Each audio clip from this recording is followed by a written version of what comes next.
اللہ کے نام سے جو بڑا مہربان نہایت رحم والا ہے۔ خدا جو نہایت مہربان، اسی نے قرآن کی تعلیم فرمائی، اسی نے انسان کو پیدا کیا، اسی نے اس کو بولنا سکھایا۔ سورج اور چاند ایک حساب مقرر سے چل رہے ہیں، اور بوٹیاں اور درخت سجدہ کر رہے ہیں، اور اسی نے آسمان کو بلند کیا اور ترازو قائم کی کہ ترازو سے تولنے میں حد سے تجاوز نہ کرو، اور انصاف کے ساتھ ٹھیک تولو اور تول کم مت کرو۔ اور اسی نے خلقت کے لیے زمین بچھائی، اس میں میوے اور کھجور کے درخت ہیں جن کے خوشوں پر غلاف ہوتے ہیں، اور اناج جس کے ساتھ بھس ہوتا ہے اور خوشبودار پھول۔ تو اے گروہ جن و انس، تم اپنے پروردگار کی کون کون سی نعمت کو جھٹلاؤ گے؟ اسی نے انسان کو ٹھیکرے کی طرح کھنکھناتی مٹی سے بنایا اور جنات کو آگ کے شعلے سے پیدا کیا۔ تو تم اپنے پروردگار کی کون کون سی نعمت کو جھٹلاؤ گے؟ وہی دونوں مشرقوں اور دونوں مغربوں کا مالک ہے۔ تو تم اپنے پروردگار کی کون کون سی نعمت کو جھٹلاؤ گے؟ اسی نے دو دریا رواں کیے جو آپس میں ملتے ہیں، دونوں میں ایک آڑ ہے کہ اس سے تجاوز نہیں کر سکتے۔ تو تم اپنے پروردگار کی کون کون سی نعمت کو جھٹلاؤ گے؟ دونوں دریاؤں سے موتی اور مونگے نکلتے ہیں۔ تو تم اپنے پروردگار کی کون کون سی نعمت کو جھٹلاؤ گے؟ اور جہاز بھی اسی کے ہیں جو دریا میں پہاڑوں کی طرح اونچے کھڑے ہوتے ہیں۔ تو تم اپنے پروردگار کی کون کون سی نعمت کو جھٹلاؤ گے؟ جو مخلوق زمین پر ہے سب کو فنا ہونا ہے، اور تمہارے پروردگار ہی کی ذات بابرکت جو صاحب جلال و عظمت ہے باقی رہے گی۔ تو تم اپنے پروردگار کی کون کون سی نعمت کو جھٹلاؤ گے؟ آسمان اور زمین میں جتنے لوگ ہیں سب اسی سے مانگتے ہیں، وہ ہر روز کام میں مصروف رہتا ہے۔ تو تم اپنے پروردگار کی کون کون سی نعمت کو جھٹلاؤ گے؟ اے دونوں جماعتوں، ہم عنقریب تمہاری طرف متوجہ ہوتے ہیں۔ تو تم اپنے پروردگار کی کون کون سی نعمت کو جھٹلاؤ گے؟ اے گروہ جن و انس، اگر تمہیں قدرت ہو کہ آسمان اور زمین کے کناروں سے نکل جاؤ تو نکل جاؤ، اور زور کے سوا تو تم نکل سکنے ہی کے نہیں۔ تو تم اپنے پروردگار کی کون کون سی نعمت کو جھٹلاؤ گے؟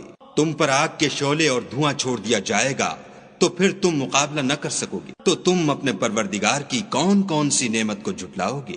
پھر جب آسمان پھٹ کر تیل کی تلچھٹ کی طرح گلابی ہو جائے گا تو وہ کیسا ہولناک دن ہوگا۔ تو تم اپنے پروردگار کی کون کون سی نعمت کو جھٹلاؤ گے؟ اس روز نہ تو کسی انسان سے اس کے گناہوں کے بارے میں پرسش کی جائے گی اور نہ کسی جن سے۔ تو تم اپنے پروردگار کی کون کون سی نعمت کو جھٹلاؤ گے؟ گناہ گار اپنے چہرے ہی سے پہچان لیے جائیں گے تو پیشانی کے بالوں اور پاؤں سے پکڑ لیے جائیں گے۔ تو تم اپنے پروردگار کی کون کون سی نعمت کو جھٹلاؤ گے؟ یہی وہ جہنم ہے جسے گناہ گار لوگ جھٹلاتے تھے، وہ دوزخ اور کھولتے ہوئے گرم پانی کے درمیان گھومتے پھریں گے۔ تو تم اپنے پروردگار کی کون کون سی نعمت کو جھٹلاؤ گے؟ اور جو شخص اپنے پروردگار کے سامنے کھڑے ہونے سے ڈرا اس کے لیے دو باغ ہیں۔ تو تم اپنے پروردگار کی کون کون سی نعمت کو جھٹلاؤ گے؟ ان دونوں میں بہت سی شاخیں یعنی قسم قسم کے میووں کے درخت ہیں۔ تو تم اپنے پروردگار کی کون کون سی نعمت کو جھٹلاؤ گے؟ ان میں دو چشمے بہ رہے ہیں۔ تو تم اپنے پروردگار کی کون کون سی نعمت کو جھٹلاؤ گے؟ ان میں سب میوے دو دو قسم کے ہیں۔ تو تم اپنے پروردگار کی کون کون سی نعمت کو جھٹلاؤ گے؟ اہل جنت ایسے بچھونوں پر جن کے استر اطلس کے ہیں تکیا لگائے ہوئے ہوں گے، اور دونوں باغوں کے میوے قریب جھک رہے ہیں۔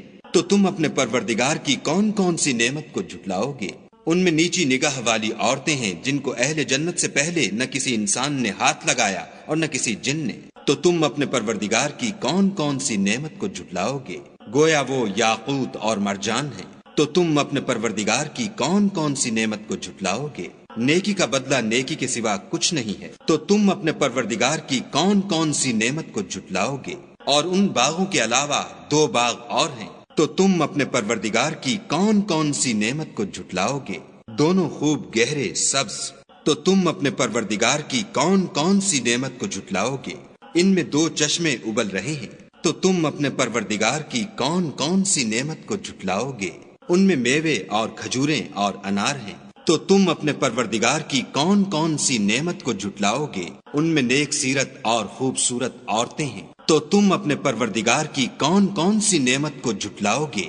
وہ حوریں ہیں جو خیموں میں مستور ہیں۔ تو تم اپنے پروردگار کی کون کون سی نعمت کو جھٹلاؤ گے؟ ان کو اہل جنت سے پہلے نہ کسی انسان نے ہاتھ لگایا اور نہ کسی جن نے۔ تو تم اپنے پروردگار کی کون کون سی نعمت کو جھٹلاؤ گے؟ سبز قالینوں اور نفیس مسندوں پر تکیہ لگائے بیٹھے ہوں گے، تو تم اپنے پروردگار کی کون کون سی نعمت کو جھٹلاؤ گے؟ اے محمد صلی اللہ علیہ وآلہ وسلم، تمہارا پروردگار جو صاحب جلال و عظمت ہے، اس کا نام بڑا بابرکت ہے۔